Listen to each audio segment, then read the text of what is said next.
If you're feeling tingling in your feet, burning sensations at night, or numbness that just won't go away, especially after turning 60, stay with me for the next few minutes. Because what I'm about to share could explain exactly why this is happening. And more importantly, what you can do to slow it down, or even reverse the progression starting today. And this is not about medication. This is about something far more powerful, something most people completely overlook. By the end of this video, you'll understand why neuropathy tends to get worse after 60. The silent mistake most seniors make every single day without realizing it. And the one simple movement many specialists now say can make the biggest difference. And make sure you stay until the end. Because the number one exercise we'll cover can reactivate nerves most people think are already dead. Before we begin, let me ask you something. Do you currently experience tingling, burning, or numbness in your feet or hands? Or have you ever been told there's nothing you can do, it's just part of aging? Let me know in the comments. We read every single one, and your story might help someone else watching this right now. Now let's start with the first movement. Because this is the one most people completely overlook. Number 7. Ankle pumps. Now I know what you might be thinking, something this simple can't possibly make a real difference. But here's what most people are never told, especially after 60. One of the biggest hidden drivers of neuropathy isn't just nerve damage itself, it's poor circulation slowly starving those nerves over time. And this is where things start to get serious. Because as we age, the efficiency of blood flow to our extremities, especially the feet, begins to decline. Your heart is still pumping, yes, but the delivery system becomes weaker, slower, less responsive. And when blood doesn't reach your nerves properly, those nerves don't get the oxygen and nutrients they need to function. That's when you begin to notice those early warning signs. Your feet feel colder than usual, there's a slight tingling when you sit too long, or maybe a patch of numbness that seems to come and go. But here's the problem, most people ignore these signals until they become constant. And by then, the condition has already progressed. Because this simple movement activates what's known as your body's muscle pump system.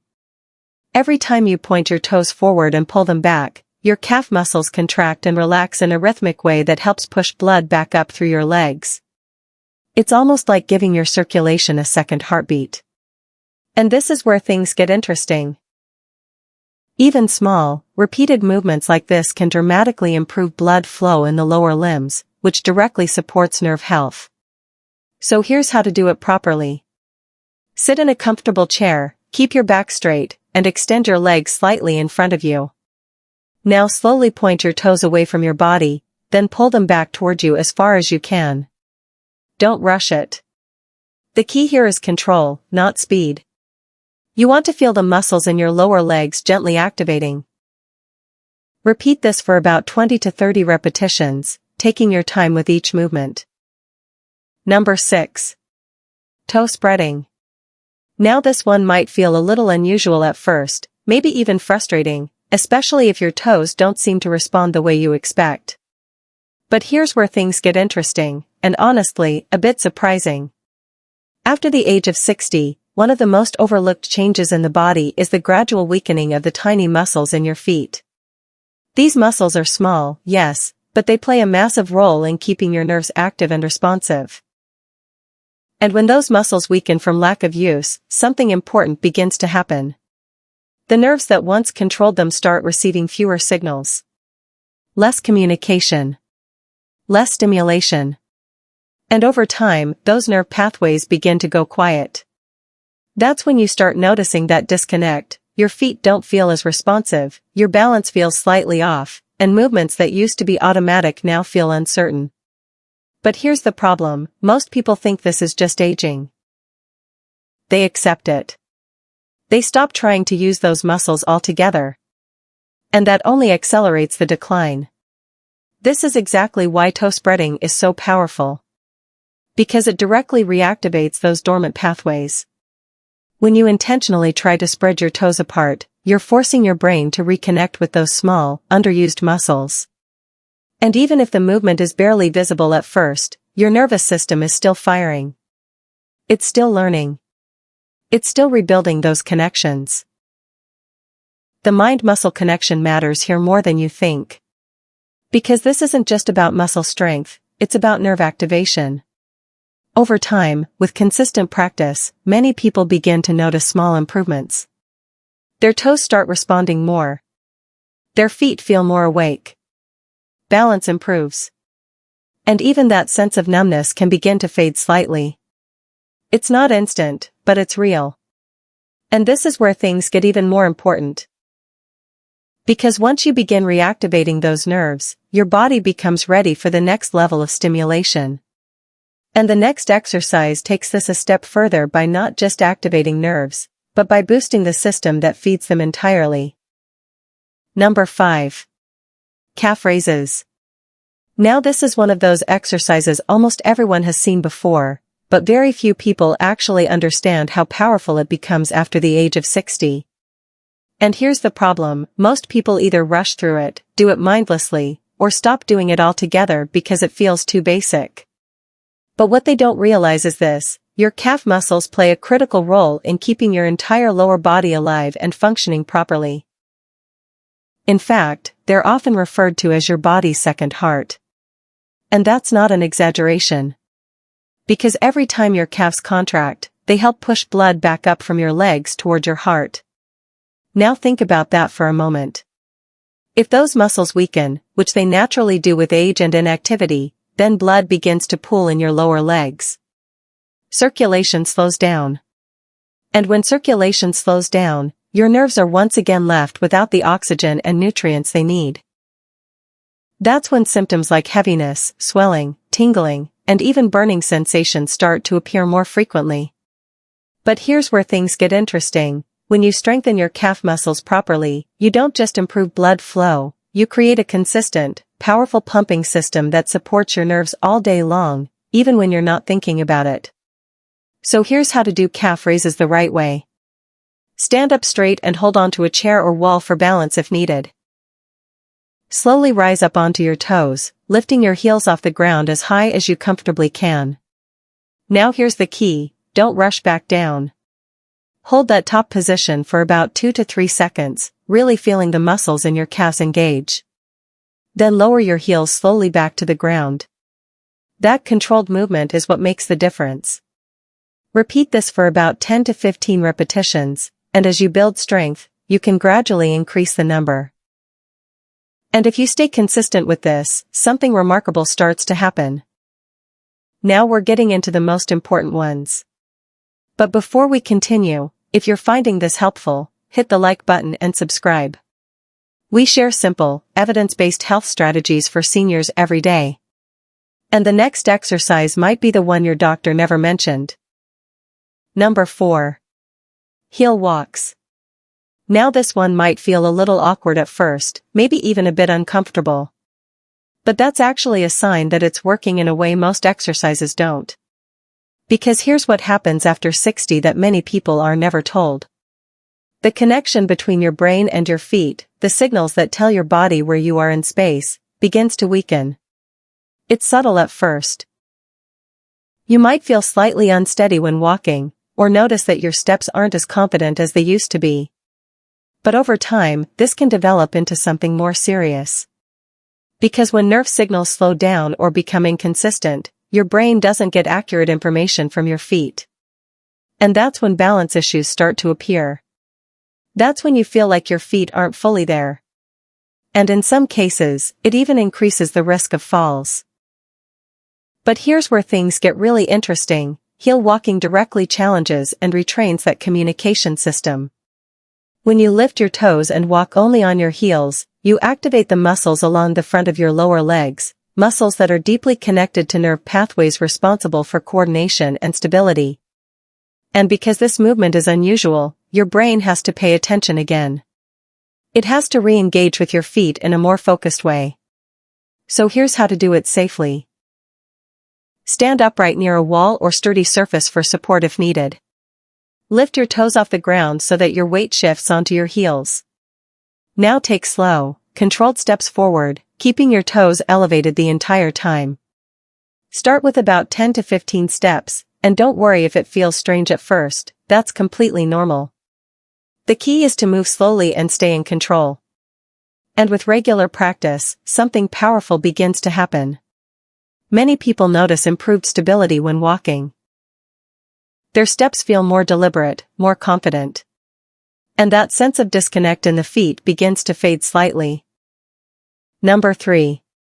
Foot rolling. Now this might look like something you do just to relax after a long day, but in reality, it's one of the most effective ways to stimulate your nervous system from the ground up. And here's why. The bottom of your feet contains thousands of nerve endings, more than almost any other part of your body. These nerve endings act like sensors, constantly sending information back to your brain about pressure, movement, and position. But after the age of 60, especially if you've been less active or wearing supportive shoes for many years, these nerve endings can become less responsive. It's almost like they go into a low-power mode. And when that happens, your brain receives less input from your feet. That's when you begin to feel that dullness, that numbness, that sense that your feet just aren't as alive as they used to be.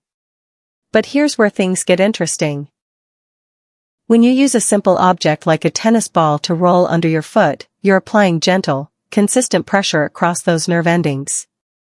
And that pressure sends signals back to your brain, essentially reactivating those pathways. It's like turning the lights back on in a room that's been dim for years. So here's how to do it. Sit comfortably in a chair and place a tennis ball under one foot. Slowly roll your foot over the ball, moving from your heel to your toes and back again. Apply gentle pressure, not too much, just enough to feel the contact. Take your time with it. This isn't something you rush through. Spend about 1 to 2 minutes on each foot. And here's something important to pay attention to. You might feel tingling, slight discomfort, or even areas that feel more sensitive than others. That's completely normal. In fact, it's a sign that those nerve endings are waking up. And with consistent practice, many people begin to notice that their feet feel more responsive. Walking becomes more comfortable. And even balance can improve slightly. Number 2. Seated marching. Now this might seem almost too easy, something you do without thinking. But don't let that simplicity fool you, because this movement targets something incredibly important, something that affects your entire lower body at once. And here's the issue. After the age of 60, one of the biggest contributors to worsening neuropathy isn't just nerve damage, it's inactivity. The less you move, the less your nerves are required to communicate. And over time, that lack of communication leads to weaker signals, slower responses, and reduced coordination. It's a gradual process, but it has a real impact on how your body functions. That's when walking feels less stable. That's when your legs feel disconnected from your movements. But here's where seated marching changes everything. Because even though it's simple, it activates multiple systems at once. When you lift one knee at a time in a controlled marching motion, you're engaging your hip flexors, your thighs, your core, and most importantly, the nerve pathways that connect all of them. It's not just movement, it's coordination. It's timing. It's communication between your brain and your body. So here's how to do it properly. Sit upright in a sturdy chair with your feet flat on the ground. Keep your back straight and your core engaged. Now slowly lift one knee up towards your chest as far as is comfortable, then lower it back down. Then switch to the other leg. Move in a steady, controlled rhythm, almost like you're marching in place while sitting. Aim for about 20 repetitions total, alternating legs. And here's the key, don't rush. The slower and more controlled the movement, the more your nervous system has to engage. And that's exactly what you want. Because with consistent practice, something powerful begins to happen. Many people notice improved coordination. Their legs feel more responsive. Walking becomes smoother, more natural. And even that sense of instability begins to decrease. Number 1. The nerve glide. This is the one. The exercise that many specialists now consider absolutely essential, especially if you're dealing with tingling, numbness, or burning sensations that just won't go away. And here's why. Most people think neuropathy is simply about damaged nerves. But what they don't realize is that, over time, nerves can also become restricted in how they move. Almost like a cable that's supposed to slide smoothly but instead becomes stiff, tight, or slightly stuck within the surrounding tissues. And when that happens, every movement you make can create tension along that nerve. That's when you feel those sharp, shooting sensations. That's when numbness becomes more persistent. But here's where things get really interesting. Nerve gliding directly addresses this issue. It gently mobilizes the nerve, allowing it to move more freely again within its pathway. And this is something no basic strengthening exercise can do. So here's how to perform it. Sit upright in a chair with good posture. Extend one leg out in front of you, keeping it straight but not locked. Now pull your toes back towards your body, creating a stretch along the back of your leg. At the same time, gently tilt your head forward, bringing your chin towards your chest. Hold this position briefly, then relax everything, your foot, your leg, your neck. Then repeat the movement slowly. And here's the key, this is not about forcing a stretch. It's about creating a gentle, controlled glide through the nerve pathway. Think of it as a smooth, flowing motion rather than a static hold. Perform about 10 repetitions on each leg. And if you do this consistently, many people begin to notice something remarkable. That persistent tightness begins to ease. The tingling becomes less intense. Movement feels more natural, less restricted. Because now, the nerve itself is functioning the way it was designed to. And this is why experts consider this exercise a game changer. Here's what you can expect if you stay consistent. Week 1 to 2, reduced tingling and better circulation. Week 3 to 4, improved sensation and balance. Week 5 to 8, stronger nerve response and less pain. Week 9 to 12, significant improvement in daily comfort and mobility. To amplify results, combine nerve glides plus foot rolling daily. This combination stimulates and restores nerve function. So there you have it. 7 powerful strategies ranked from helpful to essential. And remember, nerve gliding is the one that makes the biggest difference. Now I want to hear from you. Which of these are you starting today? And what's been the most frustrating part of your neuropathy? The pain? The numbness? Or the loss of balance? Let me know in the comments. And before you go, don't miss the next video on your screen. The #1 vitamin deficiency that makes neuropathy worse after 60. If you care about protecting your nerves, watch that next. Thanks for watching. And remember, it's never too late to take control of your nerve health.